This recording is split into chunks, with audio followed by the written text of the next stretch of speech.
प्रत्येकाच्या जीवनात असतो स्वार्थ, प्रत्येकाच्या जीवनात असतोच की. आता मी इथं आलोय काहीतरी स्वार्थ आहे, तुम्ही इथं आलात काहीतरी स्वार्थ आहे. स्वार्थ आहे, स्वार्थ प्रत्येकाच्या जीवनात असतो.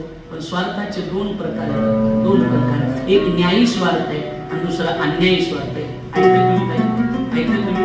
न्यायी स्वार्थ आणि अन्यायी स्वार्थ. माझ्या भरतानं गादीवर बसावं याच्यात कैकेयीचं काही चुकलेलं नाही, काही चुकलं. कुणाला वाटत नाही माझा मुलगा मोठा व्हावा? वाटत नाही का? बोला ना. वाटत नाही? वही वाटत नाही? कुणाला वाटत नाही माझा मुलगा मोठा व्हावा? माझ्या भरतानं गादीवर बसावं यात कैकेयीचं काही चुकलं नाही, हा तिचा न्यायी स्वार्थ आहे. पण वाक्य लिहून ठेवा, माझ्या भरतानं गादीवर बसण्यासाठी रामानं वनवासाला जावं हा मात्र अन्यायी स्वार्थ. स्वार्थ असला पाहिजे पण न्याय असला पाहिजे, अन्याय नसला पाहिजे. सांगून जाईन एवढं घरी घेऊन जाता उद्या कथा संपणार आहे. स्वतःचं भलं करण्याचा विचार जरूर करा, पण आपल्या भल्यामुळे दुसऱ्याचं वाटोळं होईल असा विचार कधी मनामध्ये करू नका. ही आमच्या शेवटची इच्छा असेल. कौशल्य विचार